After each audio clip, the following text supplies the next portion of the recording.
డబ్బు, అనారోగ్యం, ఉద్యోగం, వ్యాపారం, అప్పులతో బాధపడుతున్నారా? మీకోసమే లాంచ్ యువర్ ఫ్యూచర్ ప్రోగ్రామ్. నమస్తే, వెల్కమ్ టు సుమన్ టీవీ. నేను విష్ణు. ప్రస్తుతం పాటు QPFP qualified person finance professional Chakravardhan గారు నేను వారితో మాట్లాడదాం. సార్ చక్రవర్ధన్ గారు నమస్తే. సార్ నమస్తే విష్ణు గారు. నమస్తే సార్. చక్రవర్ధన్ గారు, లాస్ట్ 2 months నుంచి మార్కెట్లో జరుగుతున్న అల్లకల్లోలం గురించి, లేదంటే వాలటాలిటీ గురించి, ఫ్లక్చువేషన్స్ గురించి, బ్లడ్ బాత్ గురించి చాలా దగ్గరగా మానిటర్ చేస్తున్నాం.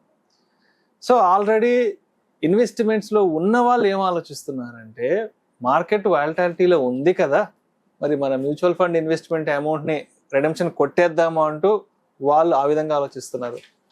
కొత్తగా మ్యూచువల్ ఫండ్ ఇన్వెస్ట్మెంట్ స్టార్ట్ చేద్దాం అనుకున్న వాళ్ళు ఎలా ఉన్నారంటే, అరే మార్కెట్ కొంత అప్స్ అండ్ డౌన్స్లో ఉంది కదా, మనం ఇన్వెస్ట్మెంట్స్ చేయడానికి ఇది రైట్ టైమా కాదా అంటూ వాళ్ళు ఒక రకమైన పర్సెప్షన్లో ఉన్నారు.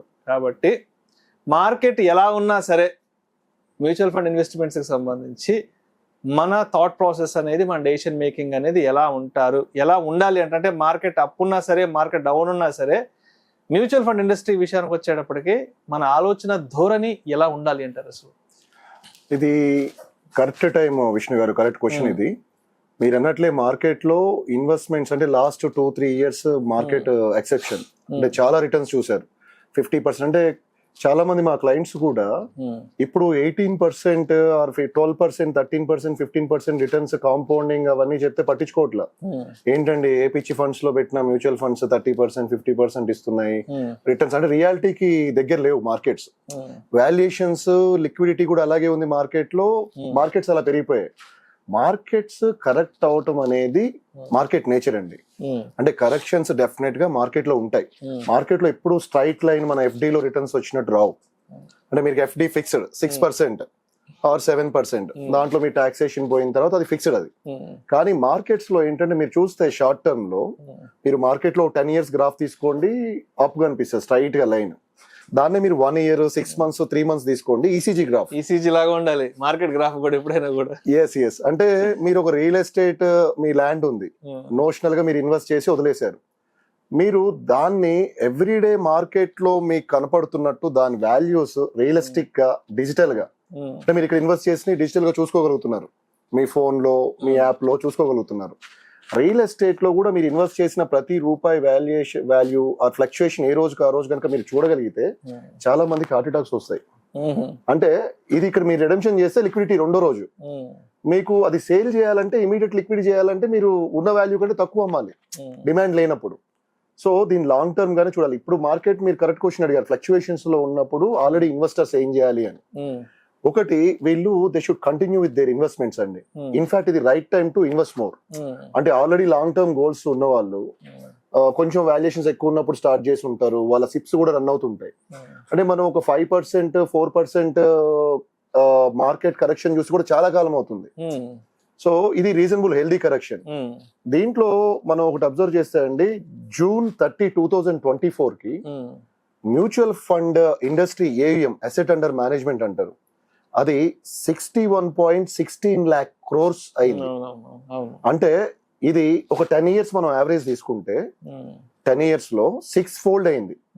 అంటే మీకు 6-fold అయిందంటే ఆల్రెడీ అప్పటి నుంచి ఇన్వెస్టర్స్ ఏదైతే దాంట్లో ఇన్వెస్ట్ చేస్తున్నారో వాళ్ళ వెల్త్ గ్రో అయింది. సో ఈ 10 years లో 6-fold అయింది. బట్ ఈ 10 years లో అన్ని కరెక్షన్స్ వచ్చినాయి. రష్యా ఉక్రెయిన్ వార్ చూసాము, ఈ సర్జికల్ స్ట్రైక్స్, డిమానిటరేషన్, కరోనా పెద్ద ఎగ్జాంపుల్, ఇవన్నీ చూసాం. సో ఈ వాలటాలిటీ ఇట్లాంటి టైంలో ఉన్నప్పుడు long term investors, experts suggest చేసేది ఏంటంటే, you can top up your investments or SIPs ఏమైనా ఉంటే ఇంక్రీజ్ కూడా చేసుకోవచ్చు. ఇది నెంబర్ 1 స్ట్రాటజీ అండి, కంటిన్యూ అవ్వాలి. అండ్ మీరు చూస్తే డైవర్సిఫికేషన్ ఒకటి చాలా ఇంపార్టెంట్ అండి.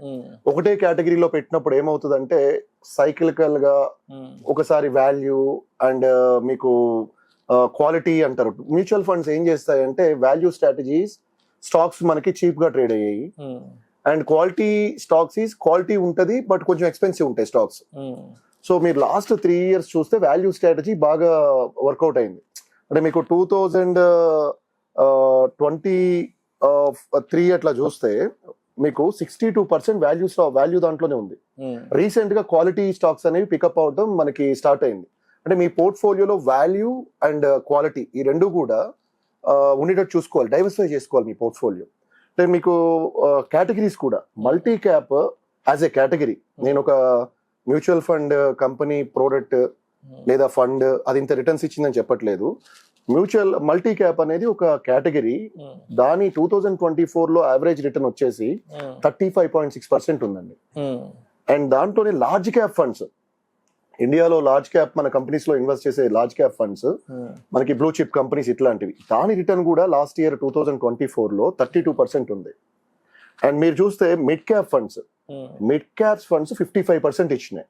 ఇప్పుడు రిటర్న్ చేసి ఒకటే కేటగిరీ కాకుండా you should diversify your portfolio. So ఇదొకటండి. అండ్ దీంతో పాటు ఏంటంటే ఇట్లా డైవర్సిఫై చేసుకోవటం వల్ల మీకు ప్రొటెక్షన్ ఎక్కువ ఉంటుంది అండ్ మీ పోర్ట్ఫోలియో కూడా కాన్స్టెంట్ గా గ్రో అవడానికి ఛాన్స్ ఉంటుంది. అండ్ దీంతో పాటు ఏంటంటే take advantage of rupee cost averaging అంటారండి. సో ఎస్ఐపిస్ మీకు ఉంటే, అంటే మేము జనరల్ గా ఏం చెప్తామంటే మా క్లయింట్స్ కి, మీరు ఇన్వెస్ట్ చేసే అమౌంట్ సపోజ్ 50 lakhs ఇన్వెస్ట్ చేస్తున్నారంటే ఒక 2% of your 50 lakhs monthly SIP పెట్టుకోమని చెప్తాం. సో దట్ ఏమవుతుందంటే అది సజెస్ట్ చేస్తాము బేస్డ్ ఆన్ దేర్, వాళ్ళకి ఆ సర్ప్లస్ ఎంత ఉంటుంది ఏంటి వాళ్ళు క్యాలిక్యులేట్ చేసుకుని వాళ్ళు ఎక్కువ పెడతారు లేదా తక్కువ పెడతారు వాళ్ళ లాంగ్ టర్మ్ గోల్స్ కి అలైన్ చేసుకొని. బట్ ఇక్కడ ఏమవుతుందంటే ఈ టైంలో మార్కెట్ మనకి ఫ్లక్చువేట్ అయినప్పుడు ఇట్లా ఈ డౌన్ టర్న్ లో యూనిట్స్ ఎక్కువ వస్తాయి ఎస్ఐపి. సో ఏమవుతుంది, వన్స్ మార్కెట్ పికప్ అయినప్పుడు ఇప్పుడు తక్కువలో ఉన్న యూనిట్స్ మీకు ఎక్కువ రిటర్న్స్ ఇస్తాయి, ఈల్డ్ ఎక్కువ ఉంటుంది.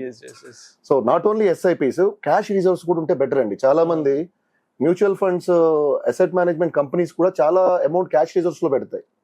అంటే ఏంటంటే వాళ్ళు ద మూమెంట్ మార్కెట్ కరెక్షన్ వచ్చినప్పుడు మా ఈ అమౌంట్ ఏదైతే మనకి పార్క్ చేసి ఉంచారో దీన్ని గ్రాడ్యువల్ గా దాన్ని ఆ వాల్యూ ఎంత ఉంది, ఇప్పుడు వాల్యుయేషన్స్ కరెక్ట్ గా ఉన్నాయా చూసి వీళ్ళు దాంట్లో ఇన్వెస్ట్ చేయడం జరుగుతుంది. సో క్యాష్ రిజర్వ్స్ ఒకటి ఉండాలండి. నెక్స్ట్ స్ట్రాటజీ మనకి దీంట్లో యూటిలైట్ హైబ్రిడ్ ఫండ్స్ అండి. అంటే హైబ్రిడ్ ఫండ్స్ అంటే మీకు ఈక్విటీ డెప్ట్ పోర్షన్ కాంబినేషన్ లో ఉంటాయి.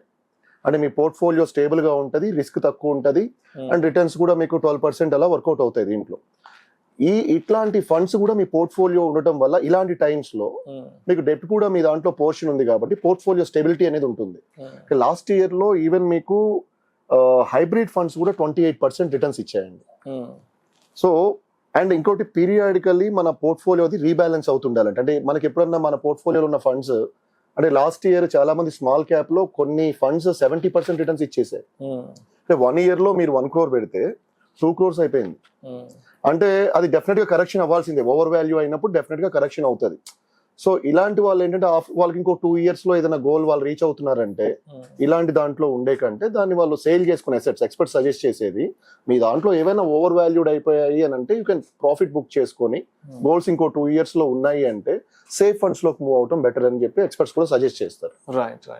Thank you sir, thank you so much Chakravarthan గారు. థ్యాంక్ యూ విష్ణు గారు.